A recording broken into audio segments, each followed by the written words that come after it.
Hello, you are currently watching The Journey to Cad THiThe show airs on Cad THiradio and television station. I'd like to mention that I pick up a lot of knowledge from meeting and conversing with the program's guests. I discovered that I love this land and its people even more after learning their stories. I had another meeting with a very remarkable person today, a son of Cad THiLet's look forward to seeing who it is.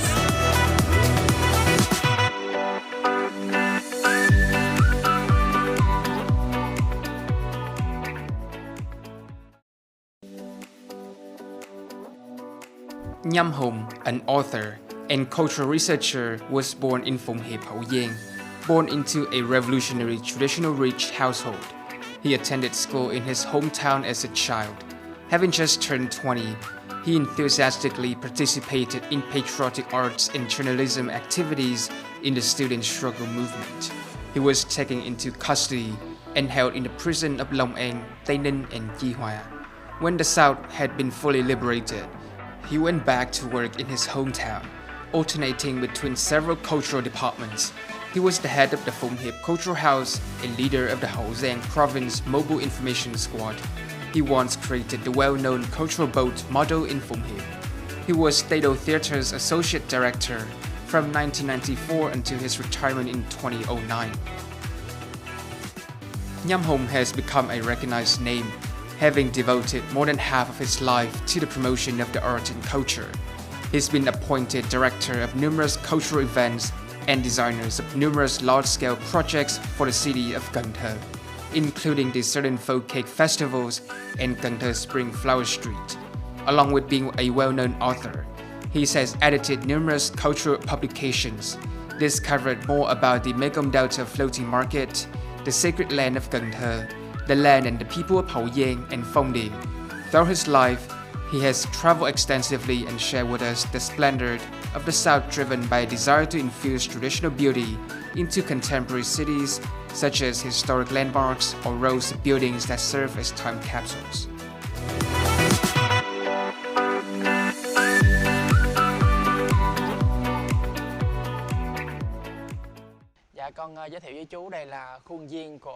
I'd like to welcome you to the Cad THi campus, a bright and welcoming setting where we can discuss our research initiatives as well as the land and people of Cad THi. First, I found out that you have directed some of the biggest art projects in Cad THi. In what ways do you envision the city evolving as a result of those events? Our city is expanding rapidly, both in breadth and depth, from the urban to the rural. Market street activities are usually highly busy. Rural production environments are busy.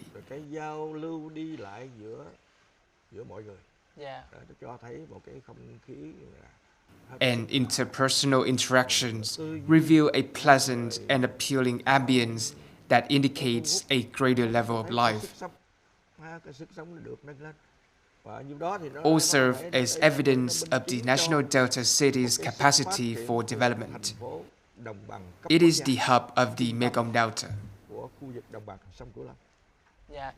Which of those programs caught your attention the most? I have overseen numerous art programs and significant events as general directors for the last 20 years. It was the 2003 Mekong Delta Tourism Festival, which I will always remember. 2008 saw the announcement of the Cultural Festival of the Khmer ethnic people, as well as the Year of National Tourism to the Mekong River Garden.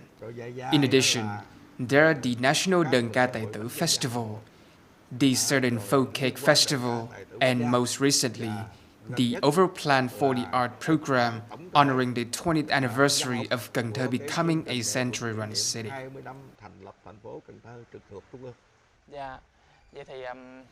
Which of those programs caught your attention the most? The program that announced 2008 as the National Tourism Year left me with certain sensation. Cần Thơ brought together 800 actors in an area spanning the embankment of the whole river for the first time, drawing participation from 14 units from towns and provinces, establishing a street event with over 100,000 spectators in addition to linking the stage. The thing that impressed me the most was that event.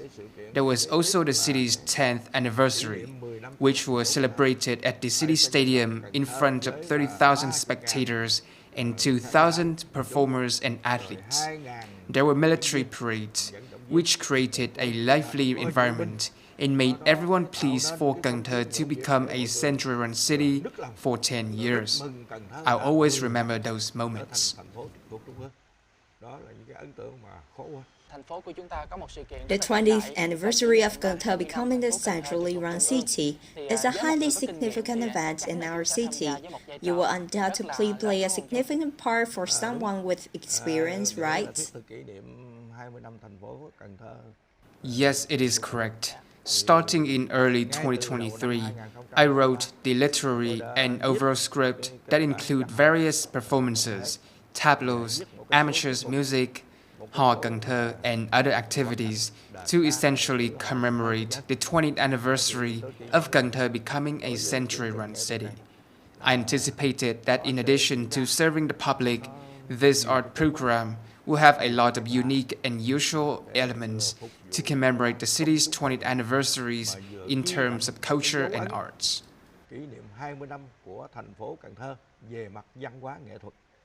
Could you then disclose a few of the arts included in that anniversary program? The scene Pearl brightens the soul of the countryside concerning Cần Thơ folk songs, lullabies, amateur music, and Cải Lương theater was one of the performances that I directly wrote. I also write commentary for the entire show. For example, I created poetry like Cần Thö's 20 brilliant flower seasons that people can set to music.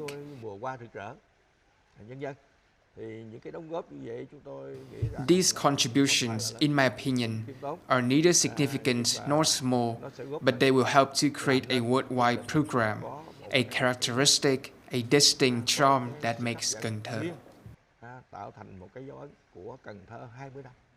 Let's take a sip of tea to continue the story.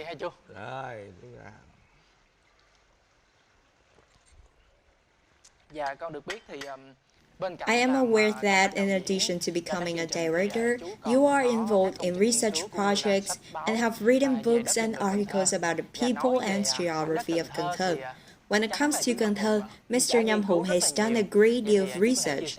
Could you then tell us about your research initiatives? In addition to my artistic endeavors, I have a strong commitment to researching and publishing books on the history, culture, geography, and people of Cần Thơ. Almost 20 books about Cần Thơ. Books like Cần Thơ Old Streets with Ancient Feature, initially learning about Cần Thơ places, and Cần Thơ street names are a few examples. The public has responded well to the book Mekong Delta Floating Market, which has a very high circulation. In terms of research, we also left our imprint on projects like the biography of the late novelist Mộc Quán Nguyễn Trọng Quyền, the professional lives of prominent writers and artists in Cần Thơ, including Tám Danh, Bảy Nhiêu, Điêu Quyền, and others. These studies aid in the production of a book that is available to the general public. Furthermore, I am involved in research projects and themes related to the Gairang floating market. Vietnamese lullabies in Cần Thơ, and folk songs from Cần Thơ. Each of these pieces is acknowledged as part of the country's intangible cultural heritage.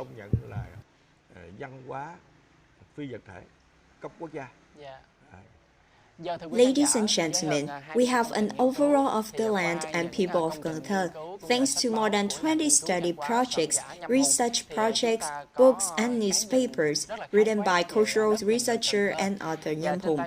I have a book called Cạt N Old Town with Ancient Features, written by Mr. Nhâm Hùng in my hands. Could you give this book a brief synopsis? Trong cái cuốn sách này thì chúng tôi This was put together and released in 2017. It focuses on the procedures and a synopsis of Cần Thơ history from the start until the early 20th anniversary. Trấn Giang was the name given to Cần Thơ in 1739. Trấn Giang served as the original administrative center of the Cần Thơ urban area, until the Nguyễn dynasty established Phong Phú district, which means Cần Thơ.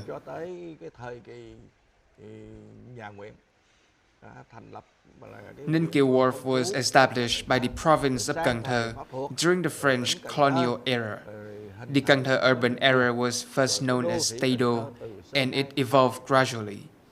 I also went over some other places like Cái Răng, Bình Thủy, Ô Môn, and Phong Điền. Cần Thơ or Tây Đô is the center of the Mekong River Garden, which has been home to various cultural and civilizational traits since ancient time. The book Cần Thơ Old Streets with Ancient Features contains all of them.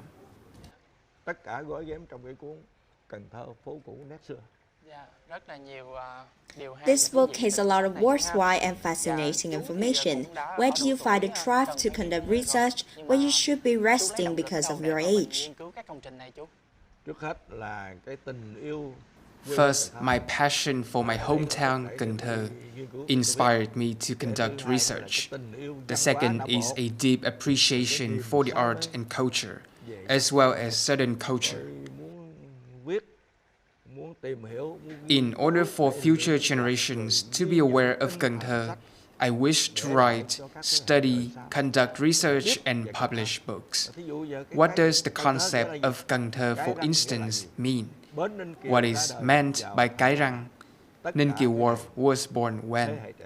The younger generation has to be taught everything through books and study projects. People continue to inherit and be inspired to appreciate certain culture and the hometown of Cần Thơ more and more. These are the things that spur me on the complete books and research task.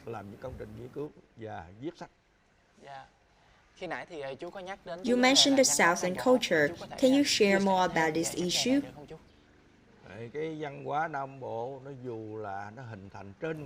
Despite being a relatively new region, Southern culture has its distinct personality and influence. Instances of the Cần Thơ and Southern cultures and lifestyles. Characteristics of the Cần Thơ and Southern cultures: diligence, fidelity, bravery, and the audacity to think and act. In particular, showing kindness and generosity. These are the people, notably the Cần Thơ people of the South. What other contexts does Southern culture appear in attire? For instance, the black and white scarf and the baba shirt both exhibit traits of certain women that are instantly recognizable. When it comes to art and culture, we can discuss the Southern region or Cần Thơ. Đơn ca tài tử and cải lương are two topics that need to be covered. I want to stress how distinctive and typical the hò Cần Thơ is. Since we must all grow up from our mom's lullabies, we must protect and spread Southern culture and traditional values to everyone. These beliefs have shaped our lives and growth for hundreds of years, and they will always guide us.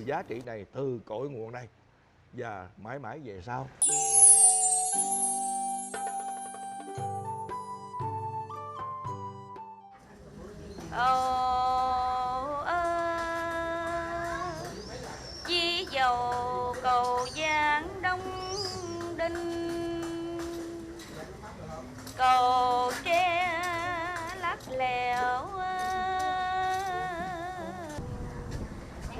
kình khó đi. A grandmother or mother can nurture a child's compassion, human morality, and most importantly, their love for their native place by singing them lullabies. Rhymes and lullabies have been used by migrants to communicate their ideas and aspirations since the start of their voyage to open up the southern region. The arcs might be exuberant and passionate at times, or they can be simple, cheerful, thrill, and natural. The treasure trove of Vietnamese folk songs include numerous types of southern folk melodies. These consist of rhymes, poetry, chants, and lullabies. Southern folk songs are unique in that they're written in the riverine area, where the ground is fertile and the fruit trees are lush, kind, and impulsive. Folk music from the south frequently evokes nostalgic feelings and the grandeur of landscapes and river. Farmers frequently sing to release the stress of their jobs, attempt to work hard and embrace the world around them. They also sing to communicate their ideas and feelings and to bemoan their fate.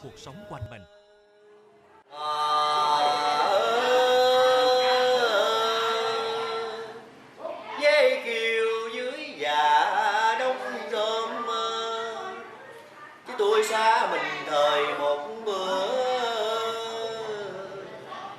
mà tôi bưng chén cơm tôi khóc ròng.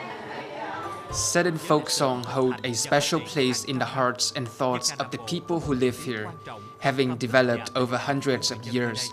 Vietnamese traditional tunes are being preserved with increased effort in the current social flow. The melodies that our ancestors have been passing down for hundreds of years are becoming more and more popular among the younger generation, together with the mass art performance of Southern folk music. This helps to preserve and promote the rich cultural momentum of national identity. Talking to you as a young person has taught me a lot. Is there anything you would like to impart to the next generation through this?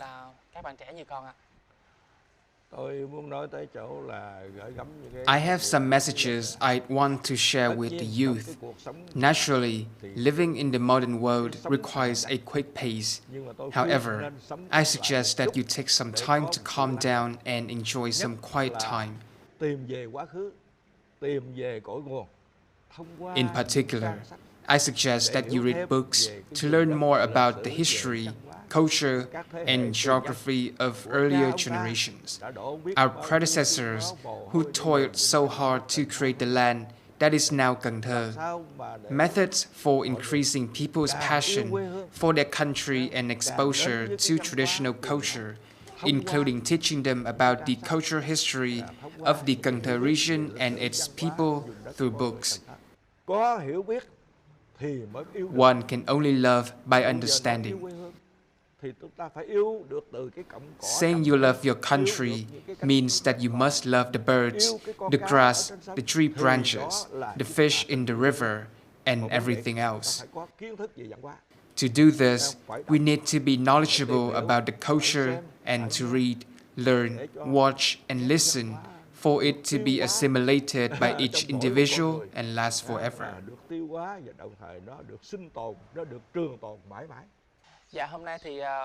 The Journey to Cần Thơ program would like to express its gratitude to Mr. Nhâm Hùng for accepting the offer to take part in the program and share about the people and lands of Cần Thơ. I'm thrilled to be a part of this program, and perhaps more programs like this one about human land culture will be available in the future. How we can educate more people about the Mekong Delta in our city, particularly the youth. I would like to thank Mr. Nhâm Hùng and the guests on behalf of the individuals who make the program for the love and support of the people and lands of Cần Thơ. Let us on keep promoting the wonderful aspects of lovely Cần Thơ land. We would like to part ways with you now. I'll see you in the upcoming programs.